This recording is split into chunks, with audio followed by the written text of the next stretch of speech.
समझ में नहीं खे आवा तैयारी काहे लेट होता का जाने। ना ना ना दूल्हा मंडप में ना जाई। काहे न जाई? काहे से कि जौन तय भइल रहे तौन अपहले ना मिलल। खाली वादा कैले पे हमनी लोग बारात लेके आगे लिसन। और जबले वादा पूरा ना हुई हमार बेटा मंडप में ना जाई। अरे कैसन बात करती चंद्रशेखर बाबू, रउआ के का लगत बा? हाय जन बियाहे में इतना खर्चा पानी भयल बा बिना पैसवे का।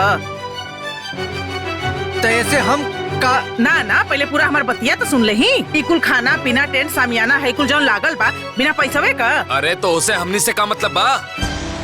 अरे काहे ना मतलब बे बाबू, बढ़िया से व्यवस्था रही तरौरे नु इज्जत होई। अजय इतना खर्चा करी उ दहेज ना दी का? ए त देत काहे ना बा? अरे भगवान, हम कितनी बार एक के बतिया कही। अरे कौन बतिया? अरे उहे बतिया कि हर लड़की का विदाई का गाड़ी आगे आगे जाई और पीछे पीछे दहेज का गाड़ी जाई। जाए जाए रहुआ दुल्हा के मंडप में भेजी, मुहूर्त का समय निकल जाता। पक्का ना? हाँ भाई पक्का। देखत का पानी रहुआ जाई। चलो जा। अरे केहू बर बधू के बोलाई, मुहूर्त निकल जाता। ए मूर्ति सुनिया। अरे का हो गई? अरे जल्दी आओ ना यहाँ। हो गई लिंके। अरे अब का हो गई? अरे अंदर तो आओ। कारे मूर्तिया तू झूठ पे झूठ बोलने जाता रे और हमरा के चिंता होता। वहाँ बेटी के विदाई करे के बाद ऐसे झूठ बोले से थोड़ी ना ब्याह होला। अरे चिल्ला मत, धीरे बोला। अब तू ऐसा बतियात बड़ा जैसे हम तोरे बिटिया का दुश्मन है। अरे भैया बेटी वाला देत देत बिला जाई, बाकी बेटा वालन का पेट ना भरेला। अरे ब्याह शादी में थोड़ा बहुत झूठ झपाट तो बोलले जाला। अरे फिर भी जॉन भी लेवी देवी के बा वो तो क्लियर होए के चाहिए नू। अरे तू एकदम चिंता मत करा, झूठ बोल के बारात तोरे दुआरे तक बुला देली ना तो तोरे बिटिया का विदाईयो हम कराइए देव। चला ए बबनी, हमरा के तो डर लागता। ब्याह शादी है वो बेटी के। अरे भैया तू चिंता मत करा, हम बानी नु हो। तू जा अपने बिटिया का ब्याह खुशी खुशी कर। जा जा, लोग देखी तो का करी। हाय ये तो पगला गल बड़न, हमरे के कुल सुधारे के पड़ी।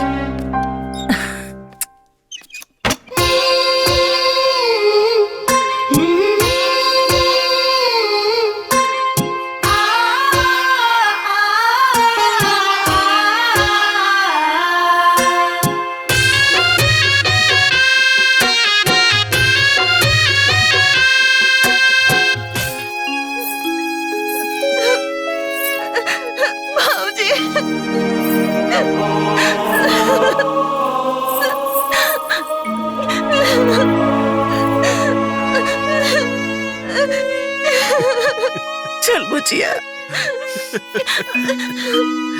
चल ना ना बेटी।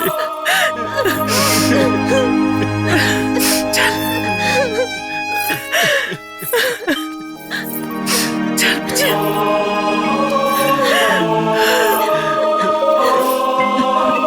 बाबूजी वो दहेज वाली बात बोला ना। एक मिनट। वो रात में जौन दान दहेज के बात भई रहे वो अभी क्लियर ना भई। अरे चंद्रशेखर बाबू, रहुआ विदाई की गाड़ी आगे आगे बढ़ाई, पीछे पीछे दहेज की गाड़ी खुदे आगे बढ़ जाए। बंद करा अपन बकवास। जब से शादी तय भइल बा झूठ पे झूठ बोला जात पड़ा लोग। हम पागल ना हई जो निकुल ना समझता नहीं, हम बेवकूफ भी ना हई कि तोहन लोग के निकुल मदद करता नहीं, समझ देता नहीं। लेकिन तू लोग के ड्रामा चलत जाता। अब विदाई तबे हुई जब दहेज के कुल पैसा और सामान मिल जाई। चल बेटा संजय। ना हम कुछ ना सुनब जबले दहेज के एक एक पैसा और सामान ना मिल जाई, हम दुल्हन के विदाई ना कराई। तू लोग के पता होगा के चाहिए कि ब्याह शादी में झूठ बोलला के परिणाम का होला। चल बेटा संजय, चला लोगो, चला चला देखा। अरे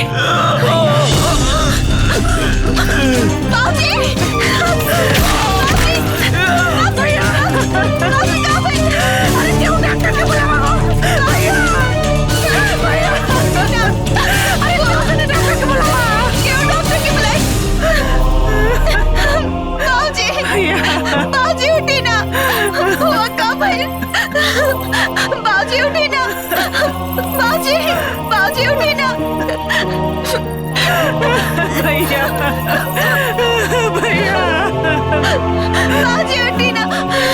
अरे पानी लेके आओ रे, पानी लिया वालों का।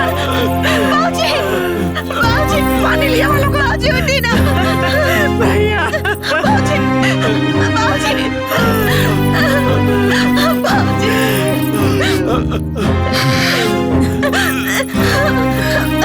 पानी पी।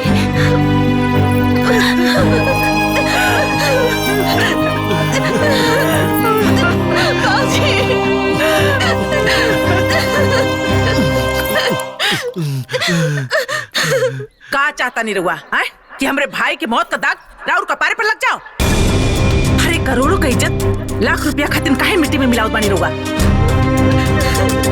अरे उतर शुक्र मनाई भगवान का कि सब ठीक हो गई। ना तो अगर झूठा हो कोनो एगो चिट्ठी ले जाके थाने में दे देतन दहेज के खिलाफ ना, तो रहुआ जेल में बंद हो जाई और पेपर में छपाई तो अलगा। पूरा जिला जवार में जो राउर इज्जत पाना सब मट्टी में मिल जा। अरे पतो तो खुदे लक्ष्मी हो खेली। अरे एकरा से बड़ा लक्ष्मी का हो खेला जी? अरे अब तक ब्याह हो गई, अलेनी देनी तो जिंदगी भर होत रही जी। चली विदाई कराई। अरे असमंजस में का पड़ल बानी रहुआ? सही मुहूर्त में सही समय पर पतो के गृह प्रवेश कराई। चली चला लोग, चला बुचिया की विदाई करा। चल चली चली जल्दी चला लोग, चला बुचिया की विदाई तैयारी करा। चला बिटिया चल चल बुचिया, उठ जा भैया भैया आराम से भाई। चलो लोगो संभाल अपने आप के। चल बुचिया।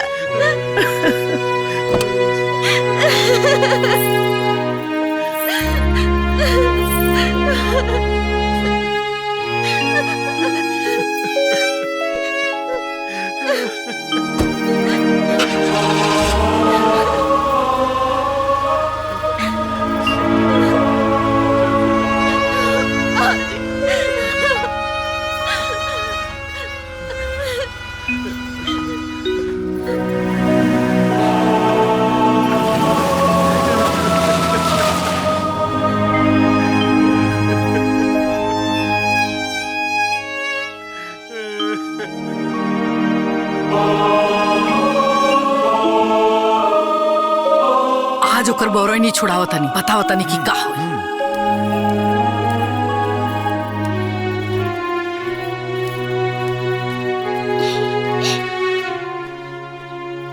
माँ जी रवा बोलो नी का बात बा? हाँ बात ई बा जौन बाप तहार हमनी के साथे फरेब कैले बाड़े न, बहुते गलत कैले बाड़े। हमरा बाबूजी की तरफ से हमरा वालों से माफी मांगतानी। चुप, बाप धोखा करे अब बेटी माफी मांगते नहीं माँ जी। भिख मंगा बाप क्या दरिद्र बेटी। हे माई, आओ बुढ़िया फुआ कहलस कि आगे आगे विदाई की गाड़ी जाई, अब पीछे पीछे दहेज की गाड़ी आ जाई। अरे उहे तो सब फजियत के जड़ बिया। एकरा बाप के तनको लाज शर्म नहीं, तोहरा औकात ना रहे ये घर के नौकरानी बने, फिर भी विदा करके लिए नहीं जा। बेखानदान परिवार के बाबूजी, गलत परिवार में संजय के बिया हो गई। अरे गलती के खामियाजा ना तोहरा और तारा बाप के भुगते के जरूर पड़ी। सबके घर में ना पतो आवेले, आ हमरा घर में भिखमंगा बाप के दरिद्र बेटी आइल बिया। अरे इतना नीच परिवार हम अपना जिंदगी में नहीं देख ले। हाँ, हर बात पे झूठ, हर बात पे झूठ, झूठ पे झूठ बोलताड़ी से कुल। और देख खड़ा होके कैसे अपना बाप के करतूत सुनतिया।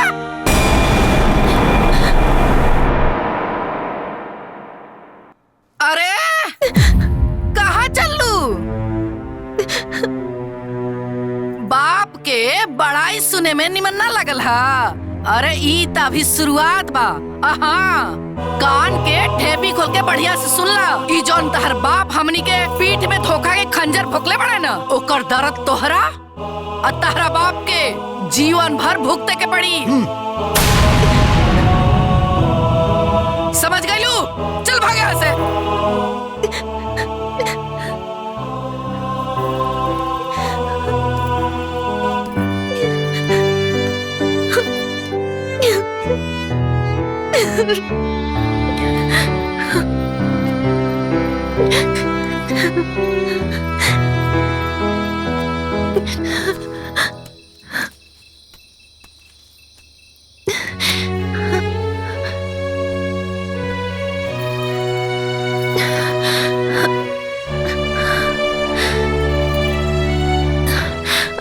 रवा सामने पूरा घर के लोग हमरा के इतना जलील कईनी, रवा कुछ भी ना बोलनी। तू का समझताड़ू कि हम तोहरा आरती उतारब? हम अपना घर के लोग के अदब के चलते वहाँ तोहरे कुछ ना बोलनी। अगर हम बोलती ना और बर्दाश्त ना हुई। ये घर में तोहर का औकात बा, अब तोहरा के पता हो गल होई।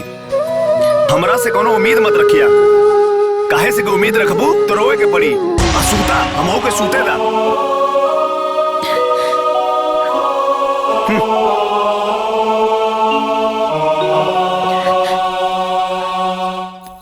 माँ जी। हाँ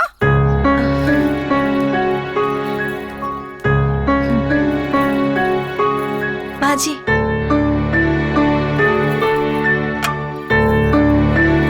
रुका।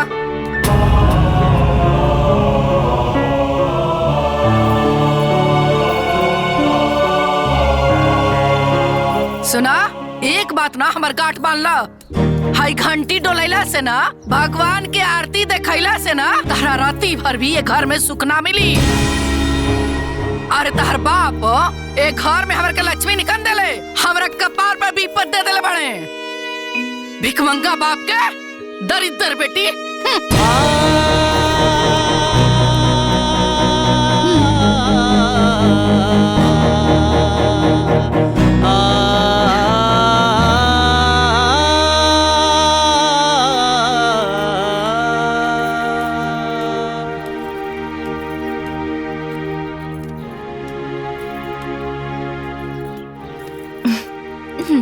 अरे छुटकी चुप चुप।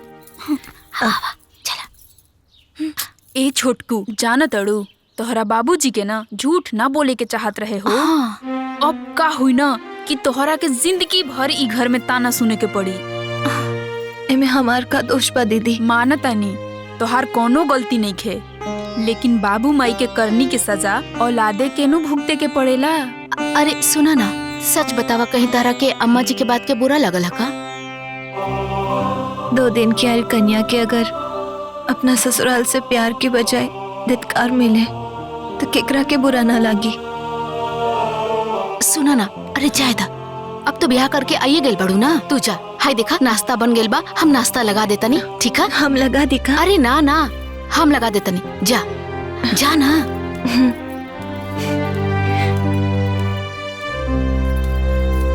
हम दूजनी कम रहनी का जे इहो बिचारी आगल दुख उठावे खातिर। काहे उदास बड़ा भैया? अरे इतना बढ़िया घरे में ब्याह करौले हई, चिंता उनता मत करा। का बताई, एक बार अंजुआ के देखे के बड़ा मन कर था। सोचा था नहीं तू ऐजे गांव में बाड़ू, तोरा साथे चलती, खाना पीना खाए के कोनो झंझट रहत ना है। अंजुआ के देख के चल आती। कैसन बात करत हुआ भैया? कैसे कैसे तो झूठ झपाट बोल के ओकर बियाह हम ओइजा करौली है। फिर तू ओइजा चल जाइबा तो देनी लेनी होनी के फिर याद आ जाई। तो के ढेर अंजुआ के याद आवत बा, तब फोन से ओकरा से बतियाला। हाँ, इहो बतिया ठीक है कहत बाड़ू। रुका हम फोन लगावा तनी।